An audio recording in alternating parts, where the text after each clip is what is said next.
Hello, ladies and gentlemen, and welcome to PPL Division 2 Season 4, week number 10. This is the penultimate week of Division 2 Season 4, and we are playing Shroomraver and the Parasect Germain. My name is RichaadEB. I am the manager of the Nidoqueens Park Rangers, and if you don't know what the stakes are in this game, they are absolutely nothing. Neither of us are in contention of promotion or playoffs or anything like that. So this match means technically nothing, but at the same time, this match means absolutely everything.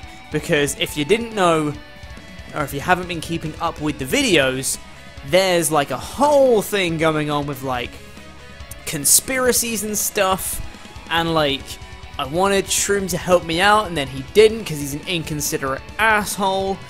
And then, you know, it was just bad, basically. But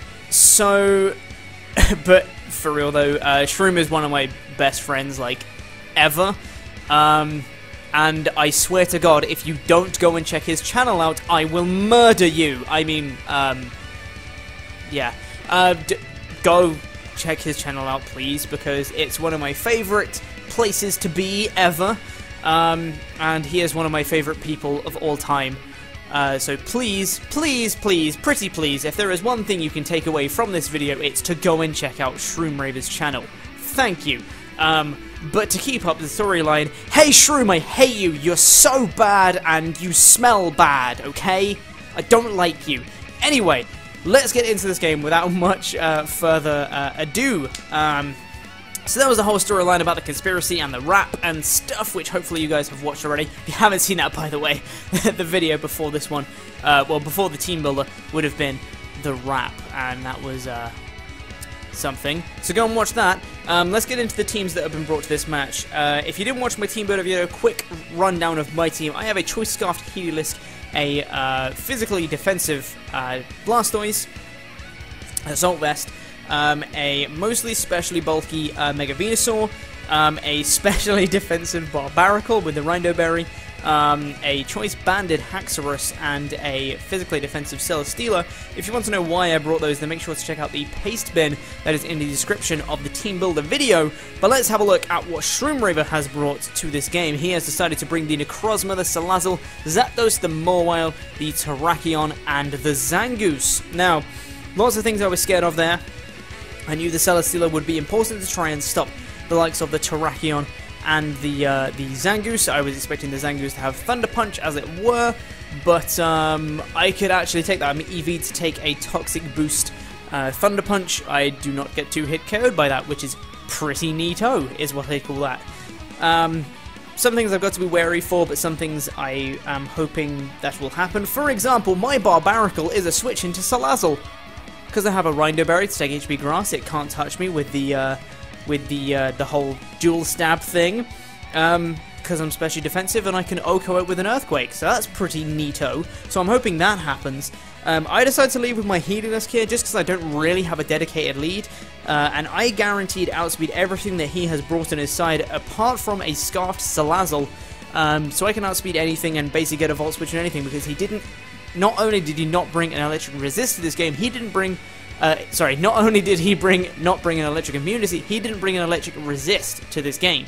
So Heliolisk is going to be pretty important in this game, I feel, going into it. So I'm going to lead with it, and I'm hopefully going to get some initiative going on to this game. So without further ado, let's get into this game, and let's see how things go. So, like I said, I'm going to lead with my Heliolisk, and Shroom has a cool hat. That's what you need to know from this game. He is going to lead with Stupid Bell, and that is his Necrozma. Now, I was pretty spooked by this Necrozma because it has so many different kinds of setup, and like, I didn't know what he'd bring. Could it just be a lead with rocks? I don't know. So I'm just going to click Volt Switch here as he stays in. We get some decent damage off against it, and I'm just going to switch on out, and I'm going to go straight on out into my Blastoise. Because I have the Dragon Tail if I want to start setting up. And he just goes for a Psyshock, and this is going to do basically nothing because I'm a physically defensive Blastoise. Now we see here the leftovers, which is not too good. on my side. Now, I'm just going to click the Scald button here, but he does reveal the substitute, and I was thinking he probably has enough special bulk in order that a Scald will not break his sub, and that is absolutely correct, because this substitute does not break off this Scald from Blastoise, and now I am very, very scared because I cannot break this sub on the Necrozma, so I am just going to hard switch straight on out back into my Heliolisk here, because I didn't expect him to go for an attacking move. I expected him to go for some kind of setup, and regardless of what he went for, I could break his substitute with a subsequent move, and I might scare him with the fact that I have Hyper Voice. I don't have Hyper Voice, by the way. I just want him to kind of think I do, maybe, but he reveals the Calm Mind, which means he can definitely take it regardless of any kind of investment or whatever. So now I just opt to break his substitute here by going for the Volt Switch.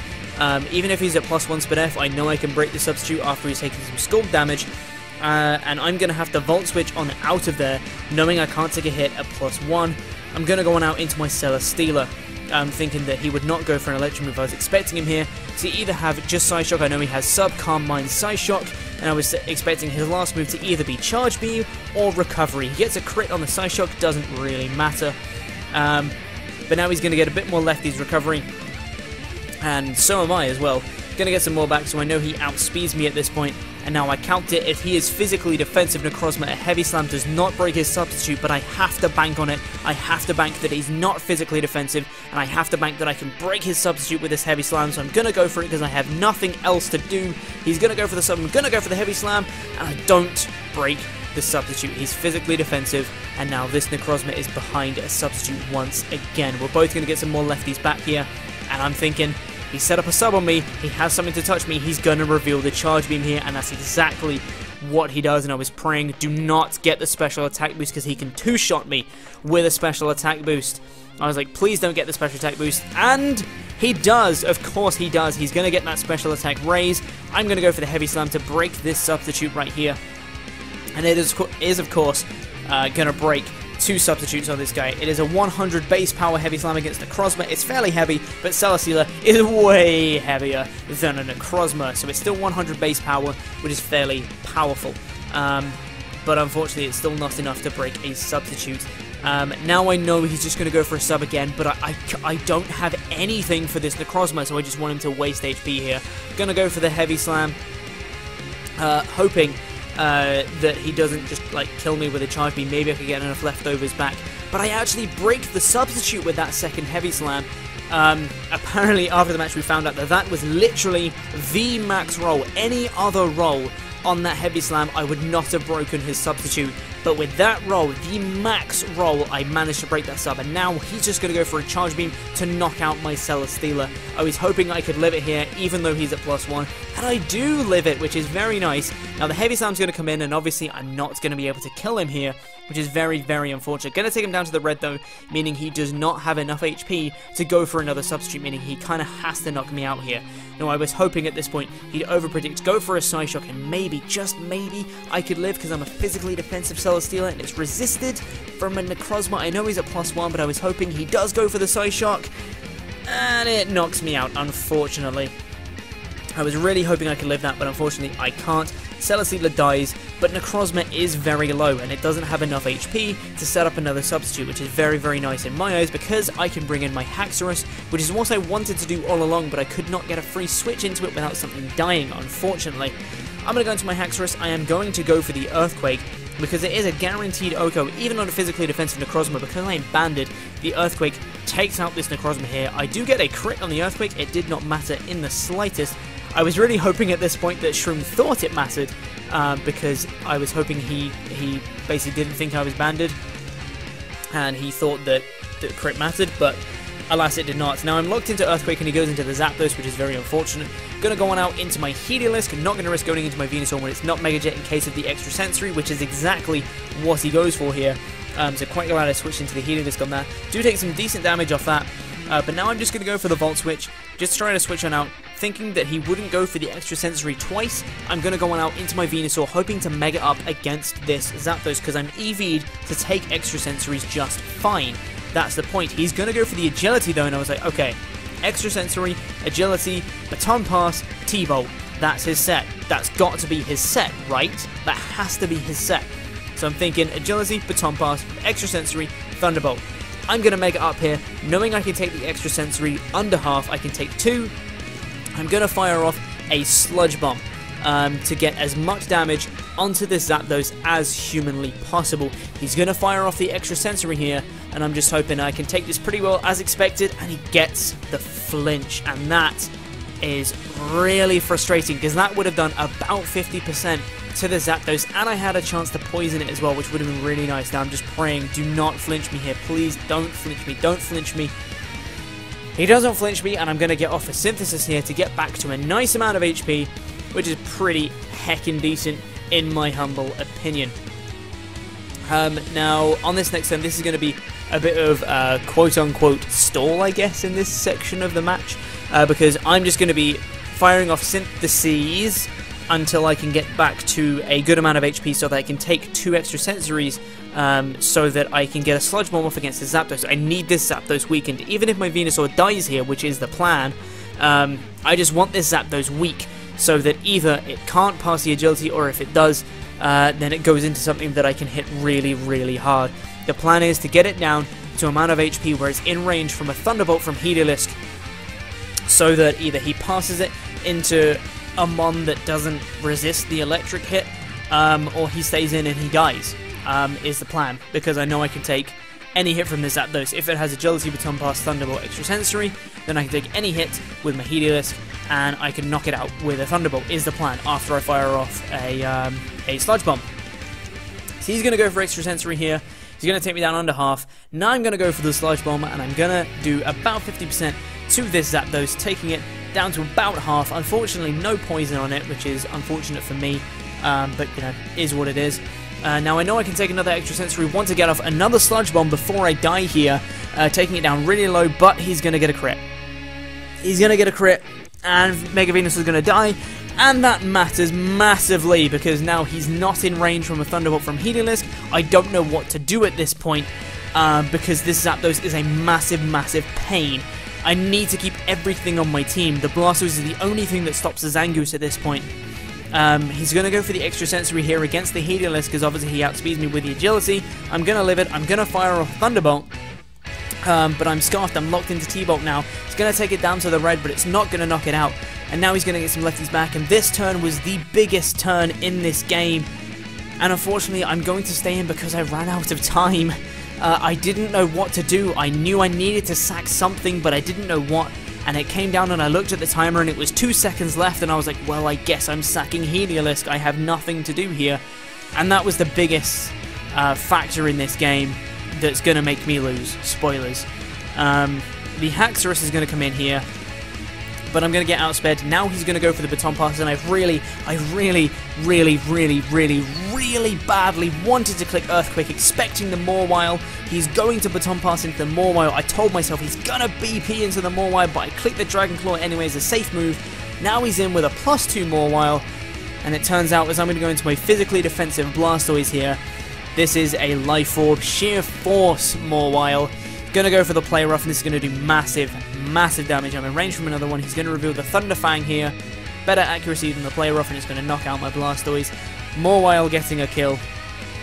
And unfortunately, I have nothing for this Mawile now, because I was playing on tilt after the crit from Mega Venusaur. I ran out of time, I panicked, and now this Mawile is just going to do so much damage. He's going to go for another Thunder Fang.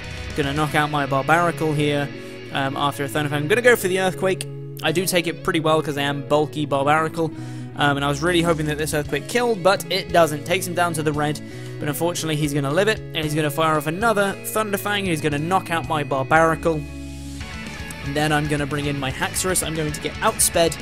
He's going to fire off a Play Rough, and that is going to be the game, because he's going to knock out my Haxorus, and that's that. Basically, we take a 5-0 loss against Shroomraver, which is really disappointing. I wanted a better game than that, if I'm honest. The hacks was very unfortunate. The flinch on Mega Venusaur initially, followed by the crit on the extra sensory, was really, really unfortunate. Just because I couldn't get the damage on Zapdos that I needed to get it in range of Heliolisk, because Heliolisk was absolutely 100% my win con in that match. Obviously, it was in range from a quick attack from Zangoose, so I couldn't stop that. But the Blastoise still had enough HP to be able to take on Zangoose fairly well, and I could, you know, potentially scald it if it. Oh, why would it switch in? I don't know. I could get some decent damage off on it with the scald and stuff like that. I could wear it down with the. If the Celesteela was still alive, I could wear it down with the with protecting on that to make it take more poison damage, etc. You know, I could potentially pivot around it with my Barbaracle, baiting in the electric move and going into my Venusaur on the electric move, etc. But didn't pan out that way in the slightest. The crit on Mega Venusaur just absolutely put me on tilt. Sacking off Heliolisk was a massive, massive mistake, which I absolutely should not have done. But, you know, live and learn is what it is. I'm gonna learn from this, hopefully, because my Blastoise was at enough HP that if I sacked my Haxorus on that turn, I could have gone into my Blastoise, taken a hit with it, and you know, fired off a Scald / a Mirror Coat, depending on what I thought he was going to do. And, you know, maybe things would have turned out differently. Like, if he'd have baton passed with his Zapdos on the turn, I Mirror Coated and gone into, let's say, the Mawile again, I could have scalded it, potentially burned it. You know, things would have been a little bit different, and I might have still had a chance. Almost no chance, because the Zangoose would have just annihilated my face. But maybe a chance, with a little bit of hacks in my favour, I don't know. But that was the game. 5-0 loss, unfortunate in week 10. I've only got one game left in the season, and I will still say now what I said at the start of the video. Please go and check out Shroomraver's channel. It's great. Pretty please, I beg of you. It is a good channel. Go and watch. It's cool. But we've got 1 week left, and we are playing our buddy Slyro in the final week, and we haven't beaten Slyro in draft format before. We haven't beaten Shroomraver in draft format before, and that streak continues. But we haven't beaten Slyro in draft format either, so we're hoping that this loss does not impact our loss in week 11. Pretty please, don't let me get a loss in week 11. That would be really, really great. If we get a win in week 11, we now tie our PPL record of 4-7. That's our best record, 4-7. If we win next week, we tie that, which is good, I guess. I don't know. But hey, that's the thing that happened. 5-0 loss, unfortunate. But we got week 11 left, so hopefully should be good. Fingers crossed. If you enjoyed this video, you can, of course, leave a like, and hopefully I'll see you guys sometime soon.